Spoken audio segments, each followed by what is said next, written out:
So I was telling our assistant professors who work very, very hard in our department that we arranged a candlelight dinner tonight so they could tell their wives they're taking them out for candlelight dinner and kill two birds with one stone. So hopefully that worked out for them. I'm very happy to see so many people here, and please keep finishing your desserts. But we wanted to go ahead and get started a bit with our discussions of our two honored guests this evening. And the first thing I wanted to say about Marty Ferer was it only took 1 year of being chair to turn his hair from what you saw in that picture out there. Very dignified shade of white. And so I currently headed in the same direction after 9 years being chair. But I'm very, very grateful that Marty is with us tonight, that he can enjoy this time. Many of you know he's been ill, and to see him here and doing well is just fantastic. It's a great thing for all of us to have him with us this evening. We can honor his career. So, his legacy at WVU is multifaceted. As a researcher, as a teacher, what I think of when I think of Marty's career is that there are a generation of undergraduates who, when they think of WVU, they pretty much only think of Marty.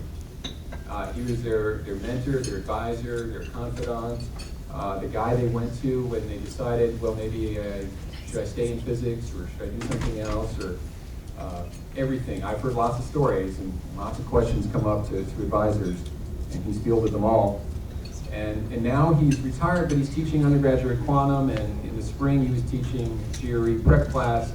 So I think if I ever retire, I'm going to use a different role model than either Marty or Mohinder for what retirement is. Although I kind of doubt I'll retire. I think they've set a model of what you should, if you love your job, you just keep doing it and find a way to do it in a way that suits your change in lifestyle and what you want to do. Can everyone hear me in the back? Okay. So I have some advice that I want to give our other faculty, particularly our young faculty, based on how Marty treated me as a young professor. So when you're a young professor, I don't know about everyone else, but I always thought eventually everyone's going to realize I'm an idiot and tell me to go away. I just keep waiting for the shoe to fall, and they're going to realize, no, you don't really belong being a professor, and they're just going to kindly show you the door. But some faculty decided to start treating me like I was expected to stick around, and would do nice things for me, like when seeing me walking in the snow in the winter to work, stop and give me a ride, which Marty did many times. And I found myself trying to time my walk to work. So I did that ride, and it looked really cold as he went by. And he'd pull over and he'd give me a ride, because I used to walk to work a lot.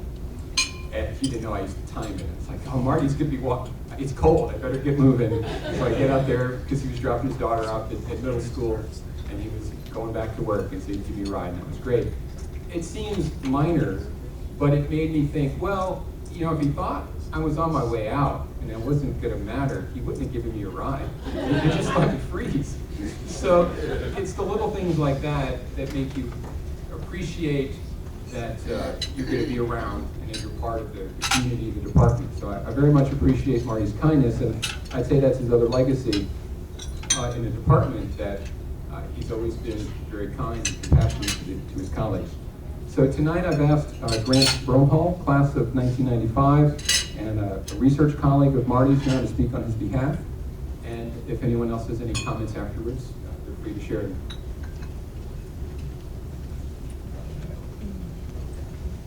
Thank you, Dr. Seehra. It's really a pleasure and an honor for me to be able to be here to talk about Marty Ferer. I can't say that I've known him for all of his career, but I can say that I've known him for all of my career. I have to confess that I am not a physics graduate. I'm a lowly engineer. I graduated from WVU, and then I went on to Carnegie Mellon, interested in looking at fluid mechanics and fluid dynamics. And lo and behold, I get to Pittsburgh, interested in doing great things, and I decide on my my topic for my dissertation, and I start researching it more deeply, and I discover that some of the most interesting and important work in the area is being done back here at WVU and at NETL. Betsy, for some of you who were around back when I was in school, in that area, and Marty was the one doing that work, and I met him through that process. He came to be my a leader to me in my dissertation research at Carnegie Mellon, and he was on my committee there. And after I finished there, I decided to come back to Morgantown to work with him and the other people at well, what is now NETL. It's, those of you who don't know, it's a Department of Energy Research. And so over that time, Marty has been there, working there steadily, building his career in several different areas. I have mainly worked with him in the carbon sequestration research area. And what Marty has been able to do is underpin the research,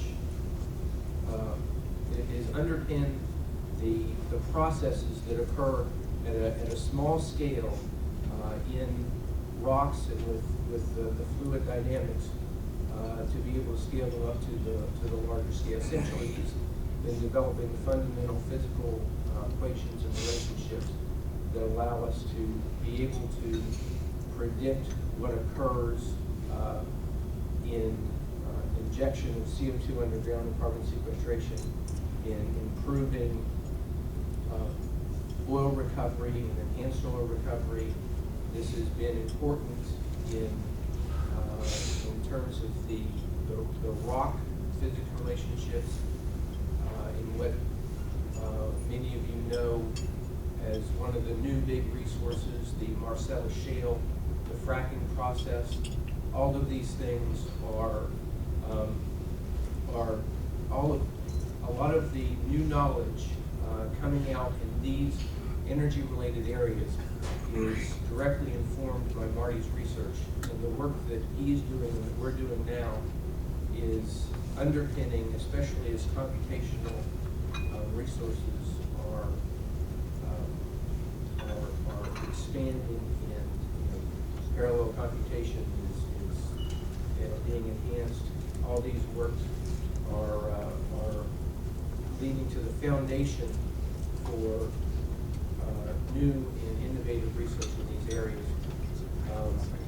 He has done some very important numerical work that's been able to validate some long-standing theories, scaling theories in these areas, and this has been a lot of the underpinning to what we're doing in NETL today in the multi-phase flow, in carbon sequestration work, and in the shale gas research. And so I wanted to mention the outstanding contributions that Marty has made to our research field and to the Department of Energy and really to the nation in that perspective. And so I wanted to say that, but as much as Marty has contributed technically to all those resources, he has contributed as much in terms of just the outstanding person that he is. Marty is one, for those of you who know him well, you know that he is one of the kindest people, and I don't mean to disappoint you in terms of Marty, whether you were staying or not, he would have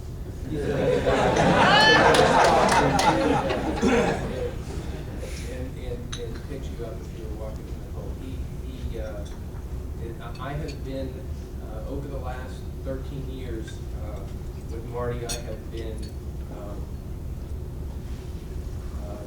he has been my mentor. We've been colleagues. He's been my teacher. He's been my roommate at Gordon Conference at Queen's College in Oxford, which was a very special joint time that we had together. And I'm pleased to say that he does not snore. But over the years, what I'm thankful most is that Marty showed confidence in me as someone who could contribute in these areas of research, and who showed faith in my abilities. He taught me the codes. He worked with me in the areas of the programming, the areas that we developed. We've written several papers together. We've had many conversations together.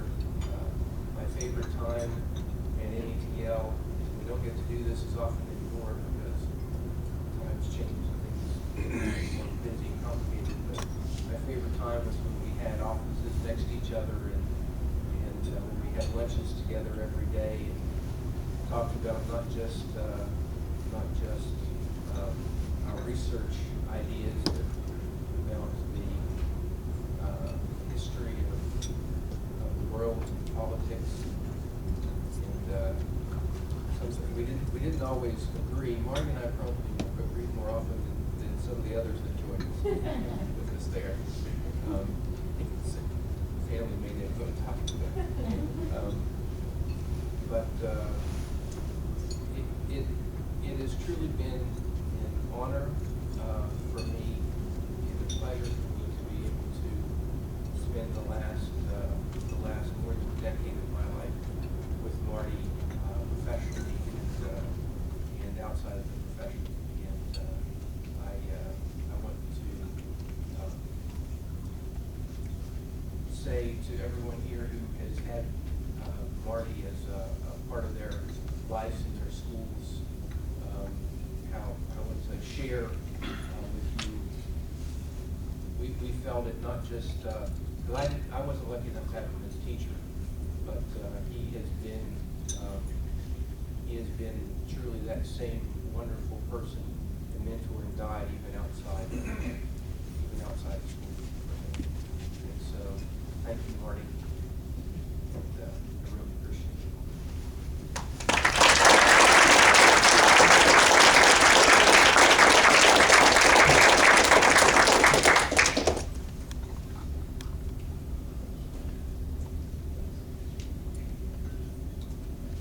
You know, I noticed in the program that I was supposed to hand out Whitehall mementos. It says that in the program, but I did that earlier today. If you're an alum and you didn't get one, Whitehall, Hodges Hall. I'm already switched over. Hodges Hall mementos. Just let me know, and we'll get one to you. And thank you for those kind words. So, Joan, do you have something? Just raise your hand. I'll say something. Perfect time. So many of you are aware that Marty and I have been office neighbors for over 16 years. That's a long time. So, you know, it's really been a phenomenal pleasure to interact with Marty almost on a daily basis. And, you know, we talk about everything from politics to family to, of course, physics. And it's been just really, really great. And I don't know where your office is going to be in Whitehall, but no. I don't. You've asked me. I don't remember. But do you know? I don't know. I don't know. We'll continue to be neighbors, perhaps. I don't know. So maybe third. Is it third floor? fourth floor? Anyway, there's many things that we share. Actually, we have very similar political views and so forth. But the other thing we share is that we actually, I think, have the smallest offices in just follow any of the faculty. And I think we're the only ones that are getting upgrades as far as size. And so I'm very psyched about it. I mean, I have nothing to complain about. And Marty, I'm sure, feels the same way. I have many moments that I could refer to. One of them was when Mary and Marty came to our house right after my daughter was born, and they just showed up and just to talk to us, and that was just really, huh? Lots of good advice. That's right, and it was just really something that I'll always remember and cherish. And it's always been a really great friend. We shared. I mean, we remember when we prepared that quantum mechanics exam. Yeah. So we did that too, and the thing I remember is I always listened to some of the conversations of the students that they would go into his office and I don't know, cry or not cry. And so I was always amazed. I was like, I can't do that. I can't do this stuff that Mark does. I was always very impressed.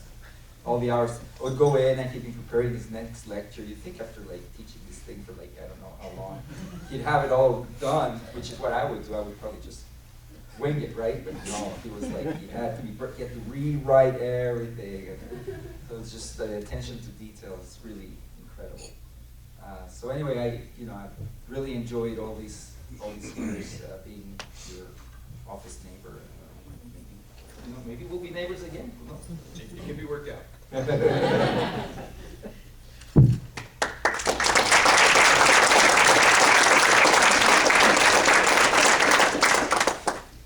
Anyone else have any thoughts or comments they'd like to share?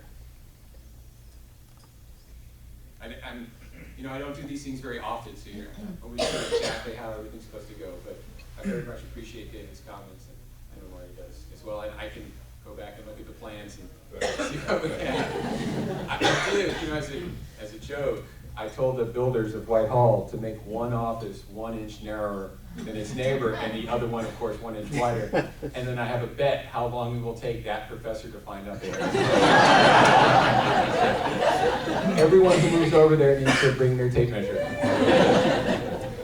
Or all it could be done. Mine's 2 microns bigger than. But yeah, they actually have the smallest offices you can imagine. It's like a closet, and so they're getting upgrades.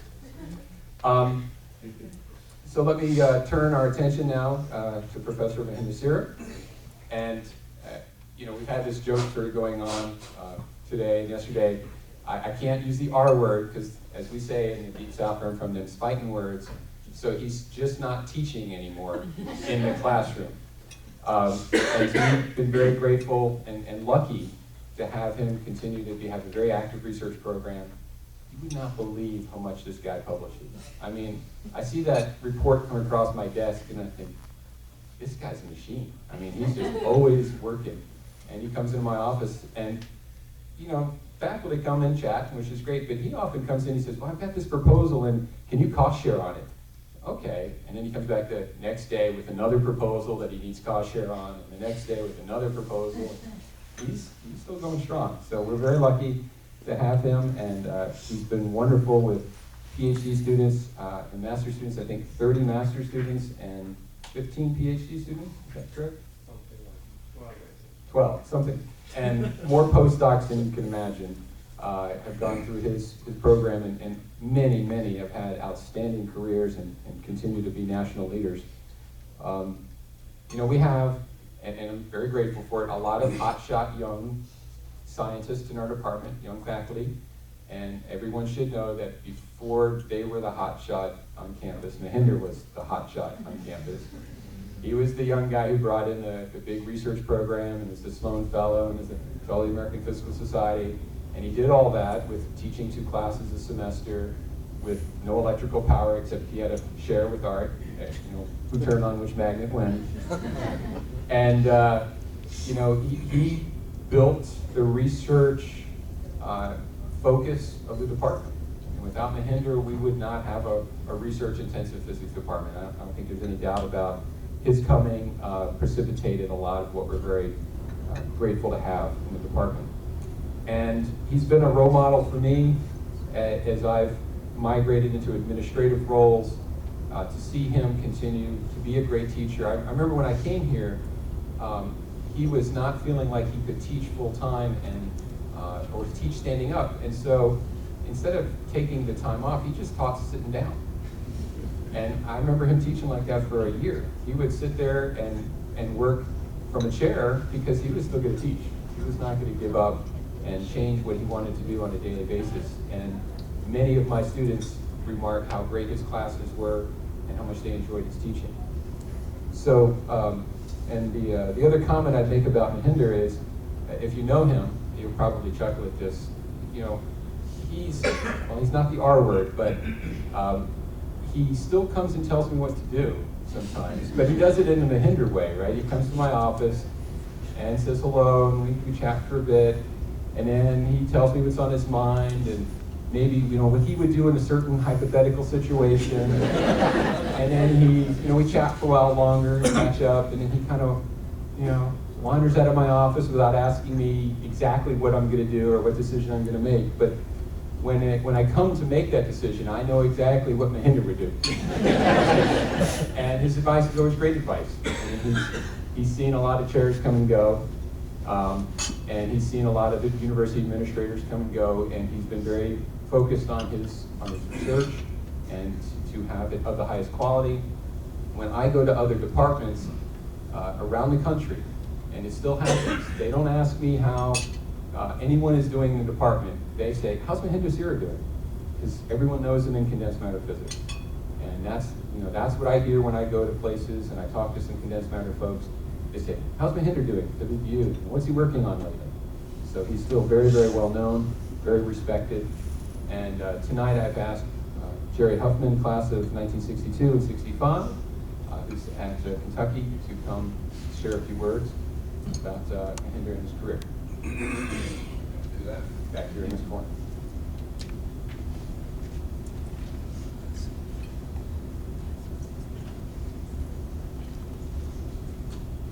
Thank you. Well, it's a real pleasure to be here to speak on behalf of Mohindar. For those of you who don't know what I do, I direct a research center at the University of Kentucky. And it's a rather unique program because it's a consortium of 5 universities, all of whom are interested in energy research, particularly fossil energy research. It's called the Consortium for Fossil Fuel Science. Those universities include Kentucky, of course, and West Virginia, also Auburn, Utah, and Auburn. I mentioned one quite a well, never Pitt, yeah. This Pitt. Well, nobody's here from Pitt anyway. Now, we've been working on this program for over 20 years, and Mohindar has been a member of the consortium for almost the whole time. And in that time, I would estimate we probably had at least 50 professors participated in this program. Let me honestly say, I believe Mohindar has been the most productive of any of them. Let me tell you why I think that. Mohindar is interested in everything that is a physical problem. And he collaborates with everyone. We have meetings, and he listens, and this is interesting. You afterwards go up to the person and say, look, what you're doing, I think I can help you. And he tells me what I'm going to do. Now, he has about 50 different techniques that he can use within his laboratory. I'm glad he's got 2 laboratories now. He really needs it. And so he does it. And he has collaborated virtually with everybody that's ever been in our program, particularly with me. So I'm very grateful for that. And another thing I want to mention is that I really believe Mohindar has a different way of looking at problems than almost anybody I know, because he finds everything interesting. And every problem, and we deal with problems dealing with fuel, so we deal with a lot of catalysis problems and problems that most people don't deal with, like hydrogen production and hydrogen storage. And one of the ones that I really like is elastomers. Elastomers that go into engines and how well they seal so that the fuel doesn't leak out of the engine. And a lot of people would look at this problem and they'd say, well, that's not really a physics problem, that's not a chemistry problem, you know, that's an engineering problem, or that's a problem for polymer science. But Mohindar doesn't do that. He looks at these problems and he comes up with something completely new that is physics. Now, a good example is hydrogen production. We did a lot of work on hydrogen production back during the Bush administration. And in fact, we're still doing some work on it. And Mohindar looked at that problem, decided he wanted to do something on hydrogen production. So what did he do?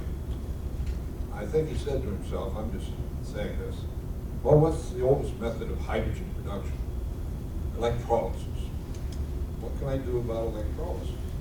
He came up with two ideas that were just great. One of them, he added a little bit of activated carbon to the electrolyte. And that produces basically an electrolytic carbon gasification and reforming process, which makes hydrogen. And the bottom line was the voltage to do it was lowered by a factor of 5, and the amount of hydrogen produced with the carbon in there is increased by a factor of more than 2 versus just a normal electrolyte. And that was pretty good.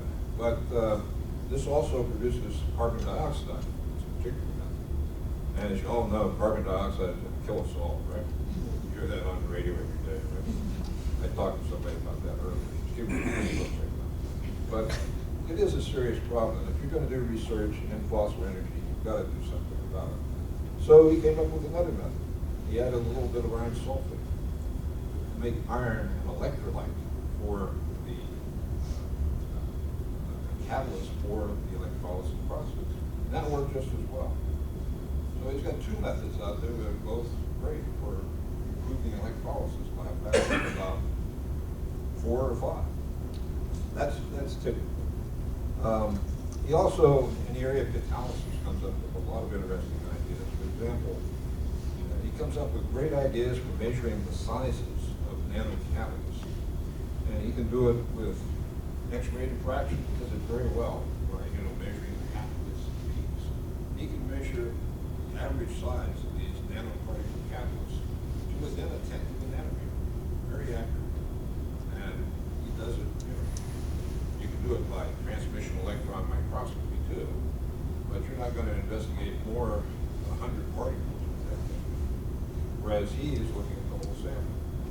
Another way he likes to do it is with magnetic measurements. He does it with magnetization. Magnetization versus the field. Well, Rayman functions, it turns out that they have a factor in there that is related to the size, and again, you can measure the sizes of catalysts to a tenth of a nanometer. So these are all just interesting things that are much different than anything anybody else does. I think my favorite is our problem that we've been working on with the Army. We have a military fuels research program, and one of the things they're worried about is the fact that if they go to Fischer-Tropsch fuels, the Fischer-Tropsch fuels do not react with the O-rings and the gaskets in the engines to make them swell. And ordinary fuels have aromatics in them that do react, and they make them swell up, and therefore they seal. So this is a big problem. How do you make Fischer-Tropsch fuels swell? So again, in his typical way, he takes a different way of looking at this problem. A lot of people would say, that's not a problem for me. But he digs into the literature and learns about something called Hansen's solubility parameters, and figures out that there are 3 interatomic forces. Polarization force, a hydrogen bonding force, and another attractive force, atomic force, and starts to figure out how those affect the way these swelling molecules, swelling fluids, go into the elastomer, bond with it, and cause it to swell. And he produced some beautiful results on it. And basically, it is a physics problem. And the way he does it, it is actually a physical problem, and he's produced some beautiful solutions. So those are just a few examples. And, I think, for young people here, this is a good way to think. If you're a physicist, you should think any physical problem out there has some physics in it. And if I think about it hard enough, I can figure out what the physics is. Just one final thing. That is that having worked with Mohindar for all these years, and the other people in our consortium have, I really believe he's one of the most generous people around. Because if you contribute anything to one of his papers, no matter how small it is, you will be a co-author on that paper. My resume is a lot fatter because of that. So, just want to congratulate you, Mohindar, and I think we should all give him a big hand.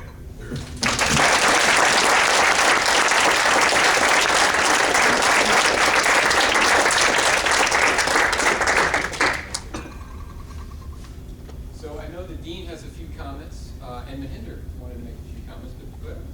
Does anyone else have some comments before he does? Marty does, okay.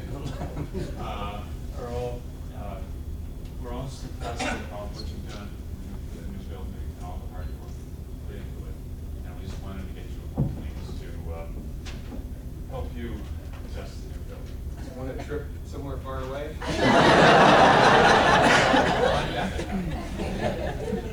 Okay.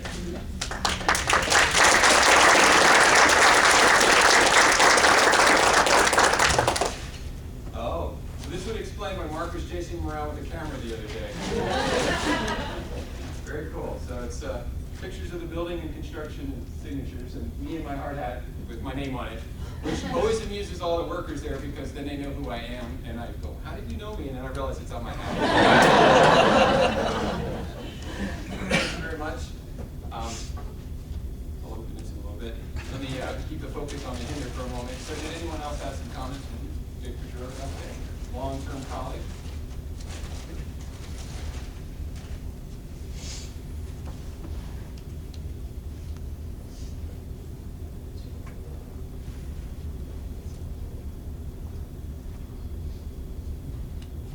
Thank you, Earl.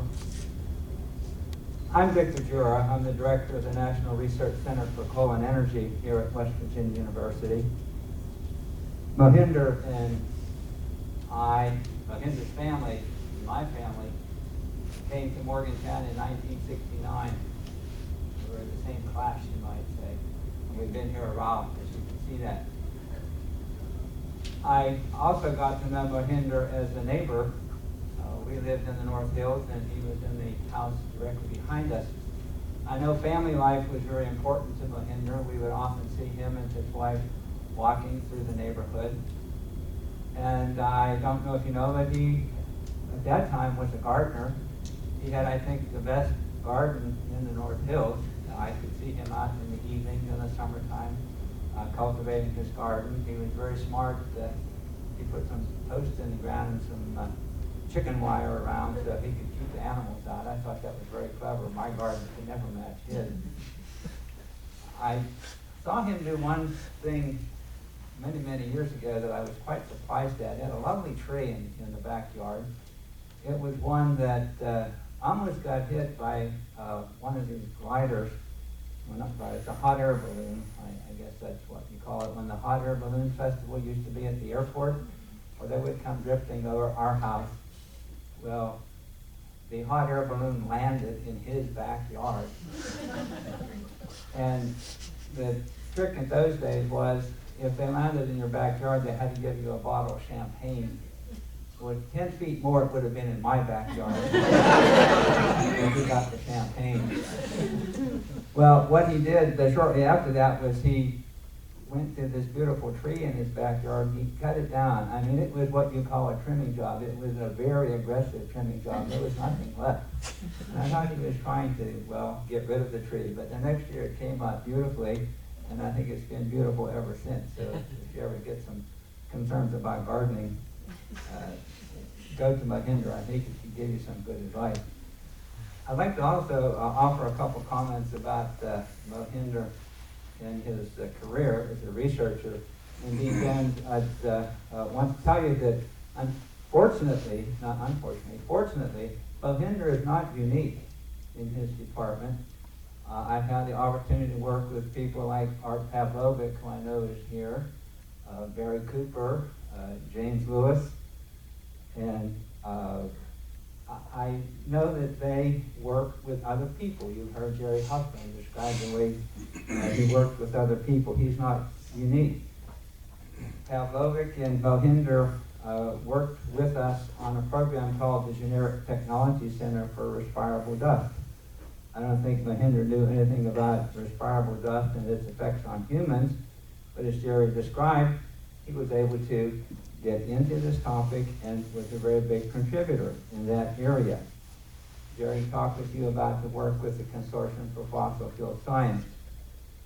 Mohindar began to work with us on a program called the Center for Advanced Separations Technology, where he was looking at some of the properties of coal and how we might be able to use that in coal cleaning. And on several occasions, he's also volunteered to work with us in projects dealing with Marcellus Shale. He's the kind of a person, as Jerry described, who really got into the work, developed a great understanding, and developed these collaborations with other people. He was what I call my kind of researcher, works very well with others, really promotes interdisciplinary research. And Earl, you and I share one thing in common about Mohindar. He hits you up for cost share, and he hits me up for cost share. But I'm very happy to contribute because Mohindar is worth it. Mohindar, I thank you very much for your contributions to the university, and we hope you hang around for a long time.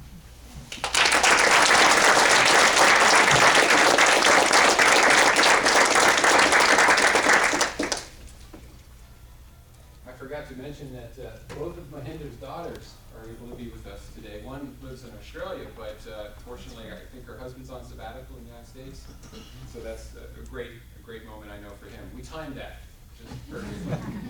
Worked on that. So I think Mohindar had a few comments that you wanted to make. Turn the podium over to him.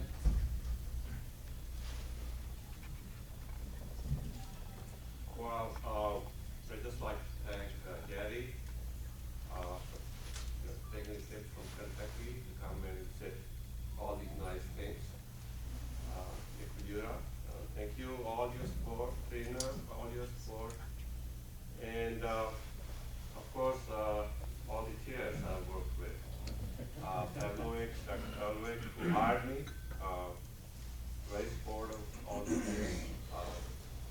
After that, Bill Veza, I think I miss him a lot, frankly. He was just wonderful, very supportive, and I think he did a lot for the department. And Dr. Pavlovic came back again, second time as chair. And so he's been, his support has been very valuable. Marty was actually our chair for a while.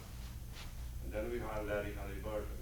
He was very supportive. So I've been very, very fortunate that I had some wonderful chairs to work with. And Earl has been also, just wonderful. We are so lucky to have all. This morning I told the story how we got to hire him. You have to be lucky sometimes to get the right person. We had tried to hire somebody else. He turned us down. Then we had turned to Earl. What he has built is just unbelievable, and what he has done with this building, I don't think the amount of time he has put in is just unbelievable. And on a personal side, I think whatever I have achieved, I couldn't have done without somebody who doesn't know any physics. That's my wife. I'd like to stand up and please stand up.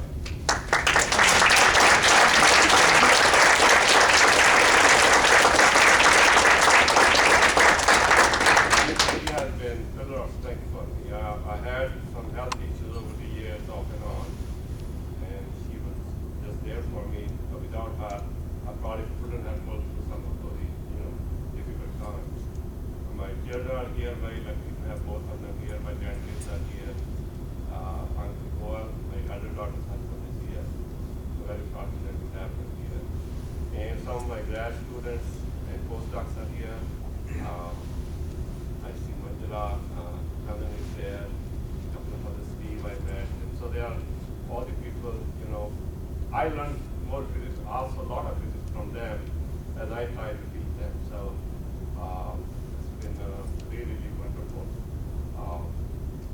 Sport I have gotten through from the Energy Research Center over the years, combined with other sport I get from other places. I think that allowed me to hire postdocs. So we brought a lot of very good people, many from India, many from here, and trained them, and I think they are doing very well. So it's very, very satisfying to see them succeed. And so I'm just very grateful for this evening, and I think all the comments that you have said. And so thanks all, thank you all. I hope to continue to support what I do. Thank you.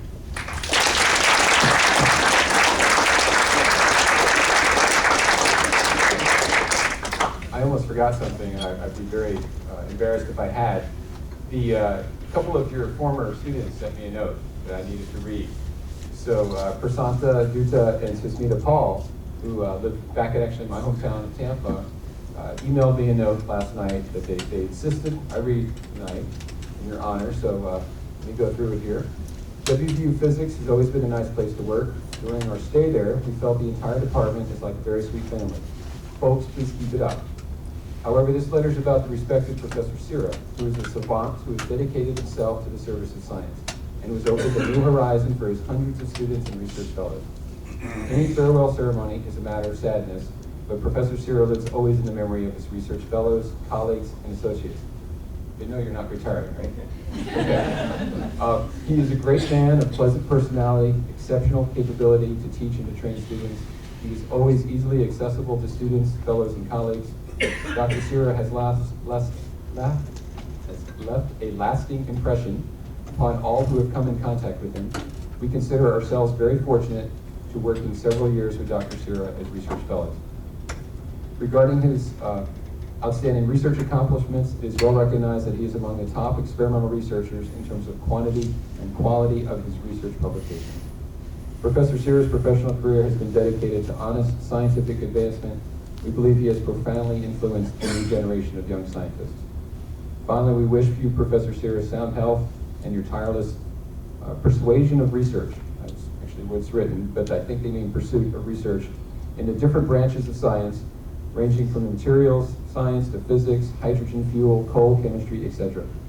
Dr. Seehra, you are the smartest scientist we have ever worked with. You are better than best. With warm regards, Prasanta Dutta, Susmita Paul.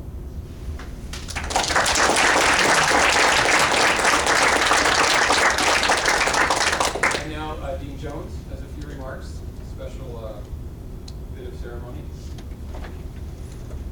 Thank you, Earl. It's been marvelous to hear these testimonials about Marty and Mohindar. But I'm not surprised, because in the past year, each of them took a special interest, made it a point to come and visit with me. And I distinctly remember both visits. Marty came in, he was quite concerned about the future of undergraduate student advising. And he has really interesting perspectives. I can tell right away he's the person undergraduates really look up to. And Marty, you had a big impact on me, and I see that as a very, very important issue. And so your thoughts and suggestions are going to make a difference. And Mohindar came and talked to me about research and the fact that faculty can have different roles and be happy with them, and he explained his situation. He was so enthusiastic about his research.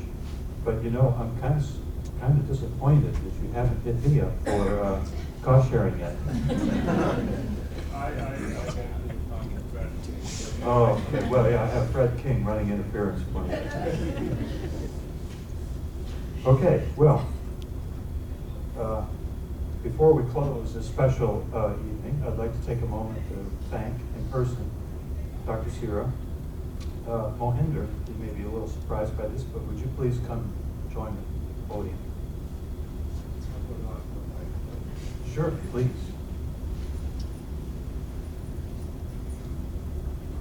It's my pleasure to announce a special surprise that Mohinder has been working on. We all know that Dr. Seehra has a special interest and love for research. But because he knows the power of how research can transform lives, he's established the Dr. Mohindar Seehra Research Award, and this award will provide funds annually to recognize excellence in research conducted by physics PhD students. So we're grateful to both of you for your long service and your many contributions to the university. And this generous gift is going to strengthen a program that we all know is already excellent. It's going to allow the department to attract the very best PhD students. So thank you both very much for your contribution.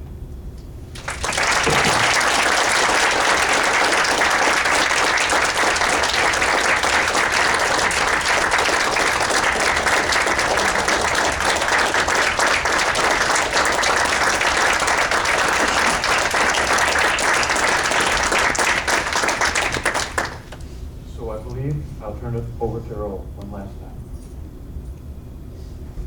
Well, if no one has anything else to add, I'm not sure if they do. If they do, this is your moment. There's still some coffee left, and maybe a few desserts on that empty table over there that might be pretty good. But please enjoy the time with each other. Oh, Jim.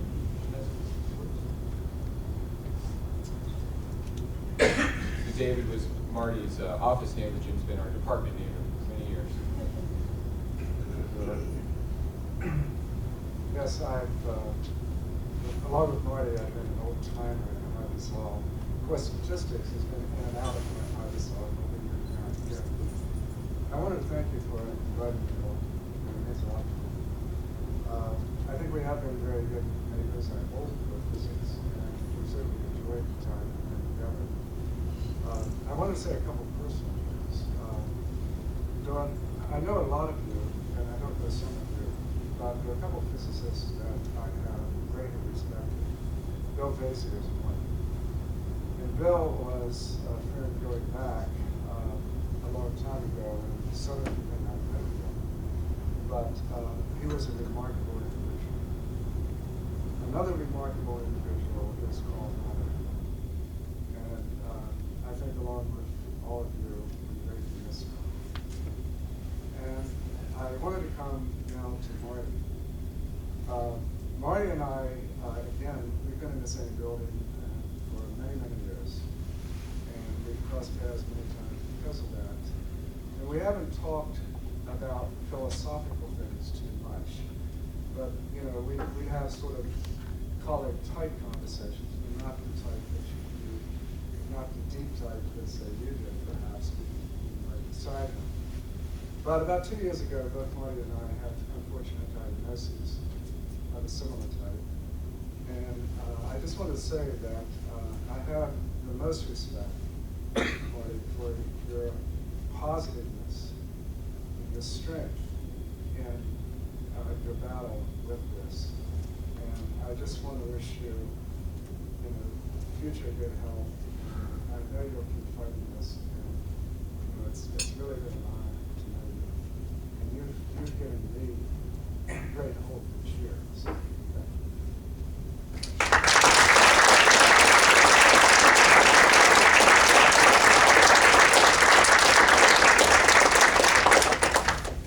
Well, please enjoy the rest of the desserts if you want to steal some, and the coffee, and the fellowship of each other. And I thank you all for being here tonight. I hope you've had a good day today with St. by the Hodges Hall. And if you were at the Careers for Physicists events last night, I hope you enjoyed that as well. And hope to see you. For those of you who are visiting, come by often, come by when